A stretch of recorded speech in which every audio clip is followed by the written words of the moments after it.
Welcome friends on my YouTube channel get self preparation. तो हमने पिछले वीडियोस में डिजिटल इलेक्ट्रॉनिक सब्जेक्ट को स्टार्ट किया था, वहाँ से कुछ बेसिक क्वेश्चंस को देखा था नंबर कन्वर्जन सिस्टम पे। तो आज के वीडियो में हम जो सब्जेक्ट को चूज़ किए हैं वो उसका 50% वेटेज है गेट एग्जामिनेशन में, और सभी ब्रांचेस में ये कॉमन है। और सब्जेक्ट का नाम है इंजीनियरिंग मैथमेटिक्स। यूजली हम हमारी यूनिवर्सिटीज़ में इसे फर्स्ट ईयर में हम सभी पढ़ते हैं, और इसका अच्छा खासा वेटेज होता है गेट एग्जामिनेशन में। तो चलिए हम यहाँ लीनियर अलजेब्रा चैप्टर से कुछ बेसिक क्वेश्चन को चूज़ करते हैं। यहाँ पे मेरा जो कॉन्सेप्ट है वो है rank of A matrix. Linear algebra में बहुत ही प्यारा सा कॉन्सेप्ट होता है कि इस मैट्रिक्स की रैंक क्या होती है। उससे रिलेटेड क्वेश्चन हम देखेंगे, गेट में आए हुए हैं एक एक 2 नंबर के। ठीक है, यहाँ पे हम 4 क्वेश्चंस देखेंगे। आप देख सकते हैं गेट इलेक्ट्रिकल 1994 में एक क्वेश्चन आया हुआ है। यहाँ पे मेरा 4 ही क्वेश्चन एक ही कॉन्सेप्ट के ऊपर घूमता रहेगा, वो है रैंक ऑफ मैट्रिक्स क्या होता है, कैसे निकालते हैं। देखिए इंस्ट्रूमेंटेशन में 2000 में, इसी 2017 तो लेटेस्ट क्वेश्चन भी मैंने लिया, लेकिन इस चारों और चौथा क्वेश्चन देखिए इलेक्ट्रिकल 2008 में। ये चारों ही क्वेश्चन का मेरा सिंपल सा मोटिव है कि आपको समझा सकूं कि मैट्रिक्स की रैंक क्या होती है। ठीक है, अगर मैं आपको यहाँ कन्वेंशनल मेथड भी बताऊंगा रैंक निकालने का, और एक यूज़फुल मेथड भी बताऊंगा जो शॉर्टकट ट्रिक्स की तरह भी आप यूज़ कर सकते हैं एग्जामिनेशन में, और इससे हम जल्दी रैंक फाइंड आउट कर सकते हैं। और रैंक का आपको बेसिक मतलब पता चलेगा। अगर आपको यहाँ रैंक का एक बेसिक मतलब पता चल गया कि एक्चुअल उसका मतलब क्या होता है, तो हम अपने इस कॉन्सेप्ट के साथ अपकमिंग वीडियोस में हम इसी रैंक के कॉन्सेप्ट को इन्हांस करते हुए हम देखेंगे कि अगर हमें कुछ सेट ऑफ इक्वेशंस दी जाएँ तो हमें कैसे रैंक की हेल्प से पता चल जाएगा कि वो इक्वेशन का कोई सोल्यूशन एग्जिस्ट करेगा कि नहीं करेगा। ये भी बहुत इंपॉर्टेंट क्वेश्चन होता है गेट एग्जामिनेशन में लीनियर अलजेब्रा के चैप्टर से। ठीक है फ्रेंड्स, तो हम चलते हैं। पहले रैंक क्या होता है मैं आपको बताना चाहता हूँ। यूजली मैट्रिक्स की रैंक निकालने का हम सभी एक कन्वेंशनल मेथड पढ़ते थे अपने यूनिवर्सिटीज़ में। अगर आप सबको याद हो, वो होता है रो एक्लियन फॉर्म। अगर कोई भी मैट्रिक्स है, हम अगर उसको रो एक्लियन फॉर्म में कन्वर्ट कर लें तो हम मैट्रिक्स की रैंक निकाल सकते हैं। और ये आप जान लीजिए कि रैंक किसी भी मैट्रिक्स की निकाली जा सकती है। जैसे कि हम डिटर्मिनेंट पढ़ते हैं, इन्वर्स निकालना पड़ते हैं मैट्रिक्स का, ये सभी बाउंडेड हैं, स्क्वायर मैट्रिक्स के लिए निकाली जा सकती हैं, लेकिन रैंक किसी भी मैट्रिक्स की निकाली जा सकती हैं। तो चलिए फ्रेंड्स, हम आपको बताते हैं कि रैंक क्या होता है। पहले आपको रैंक का कन्वेंशनल मेथड बता देते हैं कि हम अपने यूनिवर्सिटीज़ में कैसे निकाला करते थे रैंक को। चलिए हम एक मैट्रिक्स कंसीडर करते हैं। मैट्रिक्स ऐसा है 1 2 3, हम 3x3 की मैट्रिक्स को कंसीडर कर रहे हैं। 3 4 5, एक मिनट रुक जाइए, इसको थोड़ा चलिए 3x3 की मैट्रिक्स को हम कंसीडर कर रहे हैं यहाँ पे। और इस एग्जांपल के थ्रू आप रैंक का असली मतलब भी समझ जाएंगे, और वो एक शॉर्टकट ट्रिक्स की तरह हम क्वेश्चंस में इस्तेमाल कर सकते हैं। चलिए तो फ्रेंड्स, अगर मैं आपको बोलूं कि अगर हम जैसे रो एक्लियन फॉर्म में इस मैट्रिक्स को कन्वर्ट करें तो भी हम इसकी रैंक फाइंड आउट कर सकते हैं। पहले हम वो मेथड्स को देखते हैं जो कन्वेंशनल मेथड होता है, जो हम अक्सर यूनिवर्सिटीज़ एग्जाम में किया करते थे। तो रो एक्लियन फॉर्म में बदलने के लिए हम कोशिश करते हैं कि जो पहला एलिमेंट हो मेरे मैट्रिक्स का वो 1 बनाने की कोशिश करते हैं। देखिए ऑलरेडी 1 है। अब इसके हेल्प से हम इसके नीचे के सारे एलिमेंट्स को 0 में कन्वर्ट करेंगे। तो इसको कैसे करेंगे हम देखिए। अगर पहले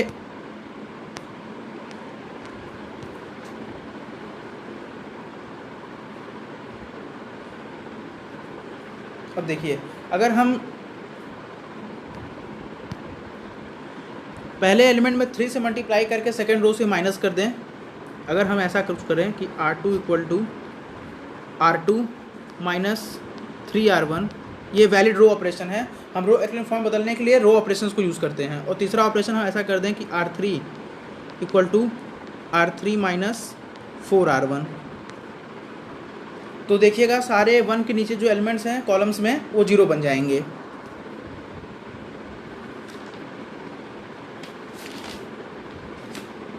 तो चलिए फ्रेंड्स इसको सॉल्व करते हैं। अब देखिए, अगर हम इसमें 3 से मल्टीप्लाई करेंगे ये हो जाएगा 0,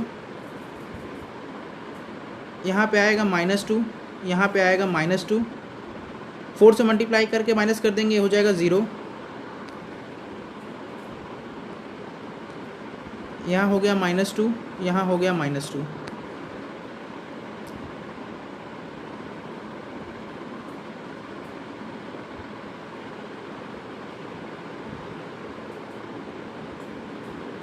ठीक है फ्रेंड्स, देख लीजिए, हम पहले 3 से मल्टीप्लाई करके माइनस करेंगे और फिर हम 4 से मल्टीप्लाई करके माइनस करेंगे। तो ये एक बार देख लेते हैं क्वेश्चन। 4 2 जा 8, 6 में माइनस करेंगे, 4 3 जा 12 -4 आएगा। यहाँ पे ये इसको बदल लीजिए, ये -4 हो जाएगा।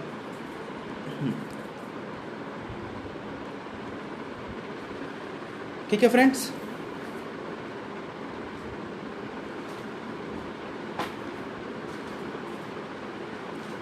तो चलिए अब क्या करेंगे, अब हम इस एलिमेंट को देखिए, अब यहाँ पे हम यूजुअली 1 बनाने की कोशिश करते हैं, लेकिन आप देखिए कि सेकंड और थर्ड रो आइडेंटिकल है। तो हम ऐसा कर सकते हैं, हम पूरे एक रो 0 बना सकते हैं। अगर आप ये ऑपरेशन परफॉर्म कर दीजिए कि अगर हम R3 में से R3 माइनस R2 कर देते हैं, तो हम देखेंगे मेरे पास एक रो एक्लियन फॉर्म आ जाएगी, जिसमें पहले रो के एलिमेंट एज इट इज़ रहेंगे, सेकेंड रो के भी एलिमेंट एज इट इज़ रहेंगे, और हम R3 में से R2 को घटा देंगे तो देखेंगे ये सारे एलिमेंट 0 कन्वर्ट हो जाएंगे। ये मेरी रो एक्लियन फॉर्म आ गई, रो एक्लियन फॉर्म। ठीक है फ्रेंड्स, अब रो एक्लियन फॉर्म में अगर कोई भी ऐसा रो हम कन्वर्ट कर लें कि सारे 0 हो गए, तो जितनी बची हुई रो हैं नॉन जीरो रोज हैं, वही मेरी रैंक देंगी। उतने नंबर्स ऑफ रो जो कि नॉन जीरो हैं उतने ही हमारी रैंक हो जाएगी मैट्रिक्स से। तो इस केस में हम देख सकते हैं कि 2 रो ऐसी हैं जो नॉन जीरो है। नॉन जीरो कहने का मतलब कोई एक एलिमेंट भी ऐसा है जो कि 0 नहीं है, तो उस रो को हम नॉन जीरो गिनेंगे। और यहाँ पे देखें ऐसे 2 रोज हैं, ठीक है, और थर्ड रो कम्प्लीटली 0 है, ठीक है, तो यहाँ पे रैंक 2 हो गई। ये मेरा कन्वेंशनल मेथड होता है निकालने का। अब मैं आपको बताता हूँ कि रैंक का यूजुअली मतलब जो होता है वो उसका असली मतलब होता है किसी मैट्रिक्स में मेरे पास कितनी इन्फॉर्मेशन लीनियरली इंडिपेंडेंट है, लीनियरली इंडिपेंडेंट। इस कॉन्सेप्ट से हम देखेंगे जल्दी हम रैंक निकाल सकते हैं किसी भी मैट्रिक्स का, ठीक है, और ये कॉन्सेप्ट काफ़ी यूज़फुल है। अगर क्वेश्चंस में हमें एक पैटर्न दिखता है जहां हम किसी भी रो या किसी भी कॉलम को, ये इक्वली वैलिड है कॉलम के लिए, अगर हम लीनियर कॉम्बिनेशन में किसी रो को रिप्रेजेंट कर लेते हैं तो जितनी बची हुई रोज हैं उसमें फिर हम देखेंगे अगर जो रो किसी के रो के फॉर्म में या जो भी कॉलम किसी भी कॉलम के फॉर्म में कॉम्बिनेशन में नहीं रिप्रेजेंट हो पाएगी, उसी को हम लीनियरली इंडिपेंडेंट रोज या कॉलम्स बोलेंगे। और जितने ही नंबर ऑफ लीनियरली इंडिपेंडेंट रोज या कॉलम्स होंगी उतनी ही हमारी रैंक होगी। अभी मैं आपको दिखाता हूँ, देखिए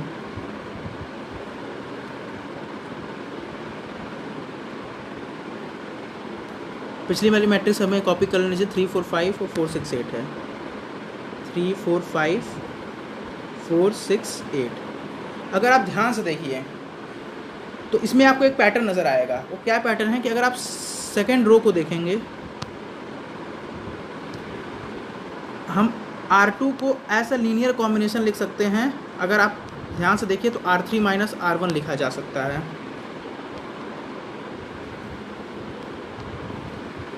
ठीक। और इसका मतलब क्या हुआ कि मेरी जो सेकेंड रो है वो पूरी तरीके से डिपेंड करती है बाकी 2 रोज में। मतलब यहाँ पे मेरी जो इन्फॉर्मेशन काम की है वो पहली रो या दूसरी रो है, तीसरी रो, दूसरी रो पूरी तरह डिपेंडेंट है। तो इसी को कॉन्सेप्ट को हम लीनियरली इंडिपेंडेंट और डिपेंडेंट का कॉन्सेप्ट बोलते हैं। तो इसका मतलब अब देखिए हमारे पास केवल 2 रोज ही रह गई, और देखिए कि अब इस 2 रोज को आपस में हम रिलेट नहीं कर पाएंगे कभी भी, कोई भी चाहे ऑपरेशन आप लगा लीजिए। तो इसका मतलब कि इस दिए हुए 3x3 मैट्रिक्स में 3 रोज में से एक रो को हम लीनियरली डिपेंडेंट है बाकी दोनों पे, और बाकी दोनों लीनियरली इंडिपेंडेंट है। तो जितनी number of rose linearly independent होती हैं उतनी हमारी रैंक होती है। रैंक को हम रो से दिखाते हैं। हमारे जो मैट्रिक्स का नाम A था, इस मैट्रिक्स का रैंक 2 होगा। आप देखिए बिना कोई रो एक्लियन फॉर्म में कन्वर्ट किए भी आंसर वही आया है जो रो एक्लियन फॉर्म में कन्वर्ट करते हुए आया था। इसका भी रैंक 2 था। जो हमने रो एक्लियन फॉर्म में कन्वर्ट किया था। यहाँ देखिए केवल मात्र ऑब्जर्वेशन से ही हमने देख लिया। अगर आपको ये कॉन्सेप्ट पता है तो गेट में ऐसे ही क्वेश्चन आते हैं जो इसी कॉन्सेप्ट को चेक करते हैं कि आपको लिनियरली इंडिपेंडेंट और डिपेंडेंट कॉन्सेप्ट पता है कि नहीं, उससे भी आप रैंक फाइंड आउट कर सकते हैं। और ये कॉन्सेप्ट बहुत ही यूजफुल होगा आगे आने वाले कॉन्सेप्ट्स में। जैसे हमें सेट्स ऑफ इक्वेशंस दी रहेंगी, उससे सॉल्यूशंस को निकालना, आइगन वैल्यूज़, आइगन वेक्टर, इस सब जगह हमें ये रैंक का कॉन्सेप्ट इस तरह से फाइंड करने का बहुत ही ज़्यादा यूजफुल होगा। ठीक है, तो और मैं आपको कुछ रैंक की यूजफुल प्रॉपर्टी बता देता हूँ, वो भी कभी कभार यूज़ हो जाती हैं। तो रैंक की कुछ यूजफुल प्रॉपर्टी अब देखिए, और ये जो हमने रोज़ के साथ किया है, अगर आप ये जो रिलेशन देख रहे हैं, अगर ये कॉलम के साथ भी आप देखेंगे तो आपको ये सेम चीज़ें दिखेंगी। मतलब आप चाहे रोज़ के बीच में रिलेशन निकाल लीजिए, चाहे कॉलम्स के बीच में, लेकिन जो भी आप कॉम्बिनेशन एक्सप्रेस करेंगे वो वैलिड ऑपरेशन होना चाहिए। मैं एग्जांपल लेता हूँ जहाँ आपको बताता हूँ कॉलम को कैसे देख के हम पहचान सकते हैं, वहाँ पे भी ये चीज़ें होंगी। देखिए इसे एक मैट्रिक्स है 5 1 3 10 0 6 10 2 6। ये देखिए जो लिनियरली इंडिपेंडेंट का कॉन्सेप्ट है ना, ये बहुत ही यूज़फुल होगा। अब यहाँ पे देखिए हम या तो उसको फिर रो एक्लियन फॉर्म में कन्वर्ट करें, वहाँ से आप इसका सोल्यूशन देख सकते हैं। अब जैसे मैं आपको बता देता हूँ, एक बार फिर से इसको हम रो एक्लियन फॉर्म में कन्वर्ट करके देखते हैं और फिर अपने कॉन्सेप्ट से देखते हैं। ठीक है, तो इसका रो एक्लियन फॉर्म एक बार कन्वर्ट करके हम देखते हैं। तो हमने बोला है कि रो एक्लियन फॉर्म में हम पहले एलिमेंट को 1 मानने की कोशिश करेंगे, इस रो को ऊपर से एक्सचेंज कर देंगे हम। ठीक है, तो ये मैट्रिक्स कुछ ऐसा कन्वर्ट हो जाएगा। अगर आप करेंगे तो ये सेकंड वाली रो को 0 0 2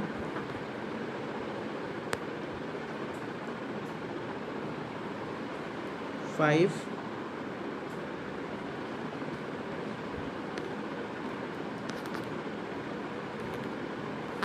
देखिए 5 10 10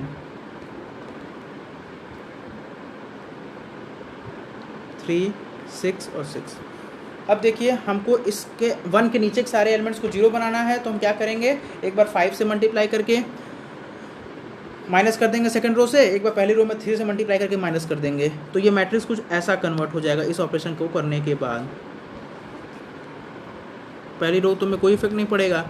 अब 5 से मल्टीप्लाई करेंगे तो देखिए 0 हो जाएगा, ये 10 ही रहेगा और ये 0 हो जाएगा, क्योंकि 5 2 10 10 - 10 0।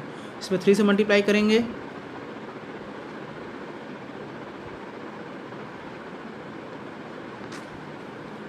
ये हो गया 0, ये हो गया 6, पहली रो से माइनस कर रहे हो आप, इसमें 3 से मल्टीप्लाई करेंगे 0। अब देखिए, अब इसमें से हम क्या कर सकते हैं, अब देखिए अगर आप सेकेंड रो में 6/10 से मल्टीप्लाई करके और थर्ड रो से माइनस कर दीजिए, मतलब अब आप क्या ऑपरेशन परफॉर्म करेंगे, third row equal to R3 minus 6/10 of R2।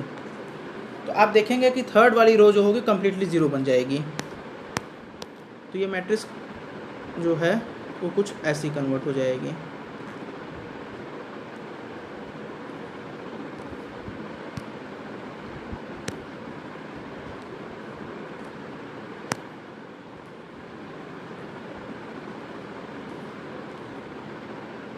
ठीक है, तो आपने फिर देखा कि रो एक्लियन फॉर्म में कन्वर्ट हो गई मैट्रिक्स, एक रो कम्प्लीटली 0 हो गया है और ये दोनों रो जो हैं वो नॉन जीरो रोज हैं। तो इसका रैंक, इस मैट्रिक्स की जो रैंक होगी वो 2 है। अब इसको देखिए, लिनियरली इंडिपेंडेंट कॉन्सेप्ट से भी हम रैंक 2 कैसे पा सकते हैं इस मैट्रिक्स की। देखिए जो ओरिजिनल मैट्रिक्स था वो 5 1 3। अब ये इस कॉन्सेप्ट पे बेस हम अभी जो क्वेश्चंस करेंगे, इन्हीं कॉन्सेप्ट बहुत आसानी से हो जाएगा, चुटकियों में क्वेश्चंस हो जाएंगे 10 सेकंड्स के अंदर अंदर। अब देखिए इसमें आपको रोज के बीच में रिलेशन बना पाना थोड़ा मुश्किल होगा, लेकिन अगर आप फर्स्ट कॉलम और थर्ड कॉलम को देखिए, ठीक है, तो आप देख सकते हैं कि जो मेरा थर्ड कॉलम है वो ट्वाइस ऑफ C1 है। इसका मतलब अगर आप थर्ड कॉलम को लिखना चाहें तो 2C1 0 टाइम्स C2, यानी लीनियर कॉम्बिनेशन में अभी भी आप लिख सकते हैं दो कॉलम्स के बीच में। ये इक्वली वैलिड है, चाहे आप रो में देखें, चाहे इंडिपेंडेंसी और डिपेंडेंसी, और चाहे कॉलम्स के बीच में देखें। तो आप देख सकते हैं कि अगर हम थर्ड रो को इस लीनियर कॉम्बिनेशन में लिख सकते हैं बाकी दो के। तो यहाँ पे इसका मतलब क्या हुआ कि थर्ड कॉलम लीनियरली डिपेंडेंट है और बाकी दो जो हैं C1 C2 वो लीनियरली इंडिपेंडेंट है और इनके बीच में आपस में रिलेशन नहीं बना सकते हम। तो इसका मतलब हुआ कि यहाँ पे केवल दो कॉलम्स ही ऐसी हैं जो लीनियरली इंडिपेंडेंट हैं और देखेंगे by concept of linear dependent और इंडिपेंडेंट इसकी रैंक 2 हो गई। दो हम रो एक्लियन फॉर्म में देखे थे। देखिए वहाँ पे यहाँ पे केवल देखने से क्वेश्चन हो गया अगर आपको ये कॉन्सेप्ट पता है तो। ठीक है, चलिए फ्रेंड, और मैं आपको कुछ प्रॉपर्टीज़ बता देता हूँ रैंक की।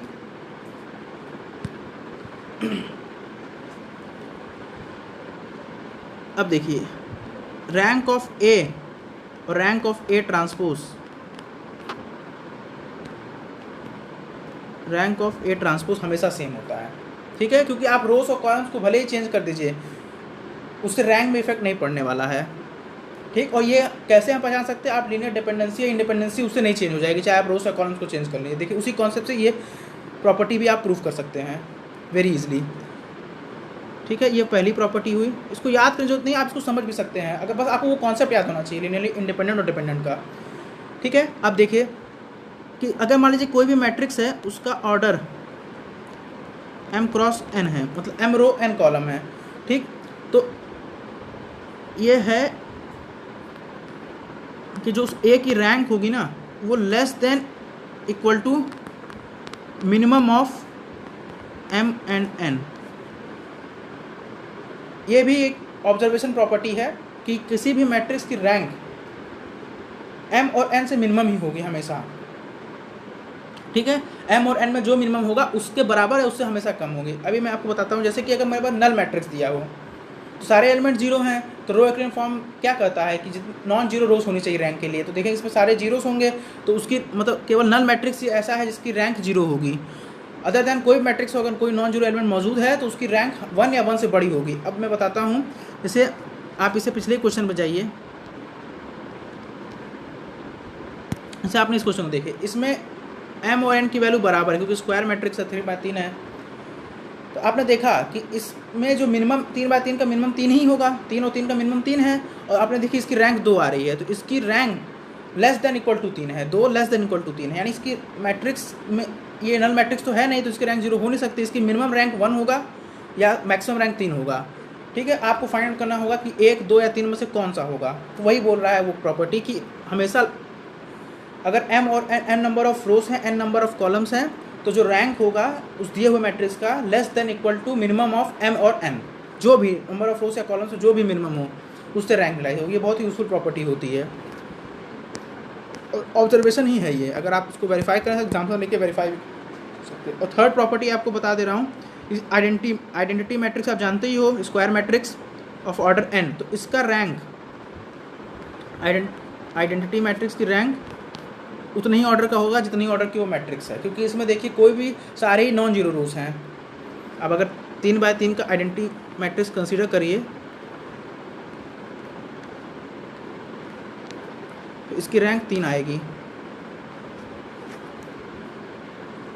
ठीक है फ्रेंड्स, देखिए आप इसको कुछ भी कर लीजिए, ये ऑलरेडी उस फॉर्म में मौजूद ही है, इसको नॉर्मल फॉर्म भी बोलते हैं, ऑलरेडी उस फॉर्म में मौजूद है। इसमें आप कुछ भी ऑपरेशन कीजिए, नहीं कोई भी रोज लीनियरली इंडिपेंडेंट है, सारे रोज लीनियरली इंडिपेंडेंट है। देखिए सारे तीनों रोज लीनियरली इंडिपेंडेंट है, आप किसी एक को किसी एक के एक्सप्रेस नहीं कर सकते हैं। इसीलिए इसकी रैंक देखिए 3 है और इसकी रैंक मैक्सिमम होगी। 3/3 का मैट्रिक्स थी तो देखिए लेस देन इक्वल टू जो केस होता था, देखिए इक्वल टू का केस यहाँ पे आ गया। ठीक है, तो ये सारे कॉन्सेप्ट हैं। एक प्रॉपर्टी और है छोटी सी, वो है मल्टीप्लिकेशन से रिलेटेड। अगर मान लेते हैं एक मैट्रिक्स ए है, इसकी रैंक अगर m है, कितने भी ऑर्डर का होगा, मान लिया कि इसकी रैंक m है, आप उस पहली वाली प्रॉपर्टी से देख लीजिएगा कि इसकी रैंक क्या आएगी जिस भी ऑर्डर का होगा। एक सेकेंड मैट्रिक्स है, इसकी रैंक अगर n है। ठीक, तो अगर कोई पूछे कि अगर ये दोनों मल्टीप्लिकेशन यहाँ पॉसिबल है और एक मल्टीप्लाई करके इसकी एक मैट्रिक्स मिल गई तो उसकी रैंक क्या होगी, तो इसकी रैंक भी less than equal to minimum of m और n। यहाँ m और n number of rows columns नहीं है, यहाँ m और n इंडिविजुअल मैट्रिक्स की रैंक है जो आपस में मल्टीप्लाई हो रहे हैं। ये प्रॉपर्टी बहुत ही यूजफुल होगी आपको क्वेश्चन को सॉल्व करते में। मैं अपकमिंग वीडियोस में इन प्रॉपर्टीज़ के ऊपर भी क्वेश्चंस लेके आऊँगा। अभी केवल आपको लीनियरली इंडिपेंडेंट और डिपेंडेंट कॉन्सेप्ट पता है तो आप रैंक निकाल सकते हो। अब चलते हैं क्वेश्चन को सॉल्व करने फ्रेंड्स। अब आप देखिए और देखते ही आप क्वेश्चन का आंसर बता देंगे। अब देखिए पहला क्वेश्चन गेट इलेक्ट्रिकल 1994 में, बहुत ही आसान क्वेश्चन। देखिए क्या पूछ रहा है, एक 5x7 मैट्रिक्स है। तो मैंने बोला था कि रैंक किसी मैट्रिक्स का निकाल सकते हैं, उसकी सभी एंट्रीज 1 है, मतलब जितने भी 35 एलिमेंट्स हैं सबकी एंट्री 1 है। तो आप देख सकते हो इसकी रैंक कितनी हो जाएगी, इसकी रैंक कितनी हो सकती है। इसमें देखिए केवल एक ही रो है। अगर आप क्वेश्चन नहीं समझे तो मैं इसको बना दे रहा हूँ, वैसे क्वेश्चन अब क्लियर होना चाहिए, हो जाना चाहिए अभी तक, क्योंकि लिनियरली इंडिपेंडेंट कॉन्सेप्ट यहाँ है। देखिए यहाँ पे कह रहा है 5x7 की मैट्रिक्स है, इसमें 5 रोज हैं।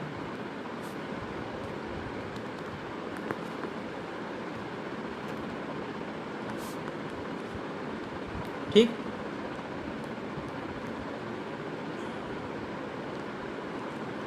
तो 7 कॉलम हैं।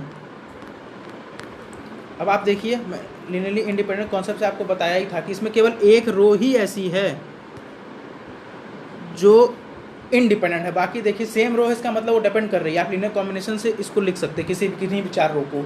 इसका मतलब क्या हुआ, इसकी रैंक 1 है। तो यही देखिए लिनियरली इंडिपेंडेंट कॉन्सेप्ट हुआ, तो आपको रो एक्लियन फॉर्म में कन्वर्ट करने की जरूरत ही नहीं पड़ी।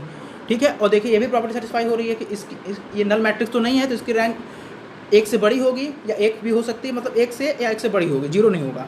और देखिए इसमें इन दोनों का मिनिमम देखिए तो 5 है, तो 5 से बराबर या 5 से कम होगी। तो देखिए 1 से 5 के बीच में इस क्वेश्चन के हिसाब से इसका रैंक 1 है। देखिए तो इस कॉन्सेप्ट को हमें पता था, तो कितनी आसानी से क्वेश्चन सॉल्व हो गया। तो इसका ऑप्शन सी होगा। चलिए सेकंड क्वेश्चन पे चलते हैं। देखिए friends, GATE instrumentation 2000, rank of a matrix. तो मैंने यहाँ चारों क्वेश्चन एक ही टॉपिक के इर्द गिर्द घूमते हुए लिया हो, ताकि आपको रैंक का मतलब क्लियर कर सकूँ। ठीक है, अब आपको यहाँ रो एक्लियन फॉर्म कन्वर्ट करने की जरूरत नहीं होगी। अब देखिए इस मैट्रिक्स को मैंने एग्जाम्पल में जानबूझ के लिया था, क्योंकि ये, अब आप अगर देखिए तो इसकी जो सेकंड रो है वो लिनियरली डिपेंड कर रही है थर्ड और फर्स्ट रो पे। तो आप क्या कहेंगे, इसमें केवल 2 ही लिनियरली इंडिपेंडेंट रो हैं, तीसरी वाली डिपेंड कर रही है, तो इसकी रैंक क्या होगी, 2 होगी। और इस मैट्रिक्स को हमने सॉल्व भी किया था, आप देख सकते हो। इस मैट्रिक्स को मैंने रो एक्लियन फॉर्म से भी सॉल्व किया था। यहाँ देखिए इस मैट्रिक्स को हमने रो एक्लियन फॉर्म में भी सॉल्व किया था, इसकी रैंक 2 आई थी, और ऑब्जर्वेशन से भी सॉल्व किया था। जानबूझ के मैंने ये मैट्रिक्स लिया ताकि आपको क्वेश्चन में भी था, तो मेरा आपको आसानी से चीज़ों को एनालाइज करा पाऊँ। चलिए अब आप देखिए GATE EC 2017, rank of a matrix. तो देखिए केवल सिंपल एक कॉन्सेप्ट में अलग अलग ब्रांच में अलग अलग साल में देखिए कैसे क्वेश्चन आए हुए हैं। सिंपल एक कॉन्सेप्ट पे एक ही कॉन्सेप्ट रिपीट होता गया है, और इसको भी देखिए सॉल्व करने की जरूरत नहीं। इस क्वेश्चन को भी मैंने एग्जांपल लेकर सॉल्व कराया था, जब आपको कॉलम मैट्रिक्स को बता रहा था कि कॉलम में भी आप डिपेंडेंसी ढूंढ सकते हैं। तो यहाँ पे आप देख सकिए जो इसका थर्ड कॉलम है C3, वो twice of C1 plus 0 times of C2। तो थर्ड कॉलम लिनियरली डिपेंड कर रही है बाकी दोनों कॉलम्स पे, और बाकी दोनों आपस में इंडिपेंडेंट हैं। तो इसकी रैंक कितनी हो गई, तो आप कॉलम और रो दोनों पे ही डिपेंडेंसी देख सकते हैं। आप किसी एक से डिपेंडेंसी देख सकते हैं, या तो रो से देखिए, अगर रो में आपको नहीं मिल रहा देखिए कॉलम में, अगर फिर भी नहीं मिल रहा है तो हमारे पास कन्वेंशनल मेथड तो है ही रो एक्लियन फॉर्म में कन्वर्ट करना। ठीक है, अगर लेकिन आपको ये प्रॉपर्टी मालूम है, वो पैटर्न दिख गया, तो आप आसानी से हार्डली 10 सेकंड में आंसर आप टिक कर सकते हो। तो देखिए इसका भी रैंक 2 हो गया। नेक्स्ट क्वेश्चन, ये फ्रेंड देखिए इलेक्ट्रिकल 2008, कितना ब्यूटीफुल क्वेश्चन है, और जो मैंने आपको बोला है वही स्टेटमेंट में लिखा है उसके ऑप्शन में। अगर आप देखिए मैट्रिक्स Q दिया हुआ है जिसका ऑर्डर 5x6 है, और इसकी रैंक इसने कह दिया है कि 4 है। तो इस देखिए प्रॉपर्टी सेटिस्फाई कर रही है कि मिनिमम के बराबर या कम होगा। ठीक है, और रैंक 4 है, इसका मतलब इसमें नल मैट्रिक्स नहीं है ये। ठीक है, इसमें कुछ नॉन जीरो रोज भी हैं और कुछ जीरो रोज भी हैं। अब देखिए तो इसमें से कौन सा ऑप्शन क्लियर हो रहा है। 4 कहने का मतलब क्या है कि उस Q मैट्रिक्स में 4 लिनियरली इंडिपेंडेंट रोज हैं और 4 लिनियरली इंडिपेंडेंट कॉलम्स हैं। देखिए जो मैंने बोला सेम वो वर्डिंग्स लिखी आई हुई हैं ऑप्शन में। तो देखिए केवल एक कॉन्सेप्ट में चारों क्वेश्चन कैसे इर्द गिर्द घूम के चारों अलग अलग साल में तीनों ब्रांचेस में ये क्वेश्चन रिपीट किए हुए हैं। तो देखिए जो मैंने बोला रैंक का बेसिक मतलब देखिए उसी पे सीधा क्वेश्चन हो गया, इसका आंसर ए हो गया। सो फ्रेंड्स, उम्मीद है आपको ये मेरा वीडियो पसंद आया होगा। इसमें केवल रैंक ऑफ मैट्रिक्स से रिलेटेड क्वेश्चन था। अपकमिंग वीडियोस में हम और भी कॉन्सेप्ट को देखेंगे। मेरा बेसिक मतलब होता है कि आपको एक ही कॉन्सेप्ट को बता सकूं, गेट में बेसिक से बेसिक रिलेटेड क्वेश्चन आते हैं और कितने आसानी से हम उनको टैकल कर सकते हैं। अगर हमें बेसिक प्रॉपर्टी पता हो, इसको सेल्फ स्टडी स्टूडेंट करने वाला बंदा आसानी से एनालाइज कर सकता है। ठीक है, तो फ्रेंड्स आज के लिए सेशन ओवर होता हुआ, और आपसे मेरा रिक्वेस्ट है, हम्बल रिक्वेस्ट है कि आप मेरे चैनल को सब्सक्राइब कीजिए, लाइक कीजिए, शेयर कीजिए, और जितना जितना हो सके अपने दोस्तों को बताइए ताकि वो भी बेनिफिट उठा सकें। और अगर आपने मेरे पिछले वीडियोस को नहीं देखा होगा तो मैं चैनल के डिस्क्रिप्शन लिंक में उनका लिंक डाल दूंगा, आप वहाँ से रेफ़र कर सकते हैं। तो फ्रेंड्स सब्सक्राइब करते रहिए चैनल को, लाइक कीजिए, शेयर कीजिए, और तो फिर आपसे मिलते हैं नेक्स्ट वीडियोस में। तब तक के लिए सेफ रहिए and thank you for watching my channel.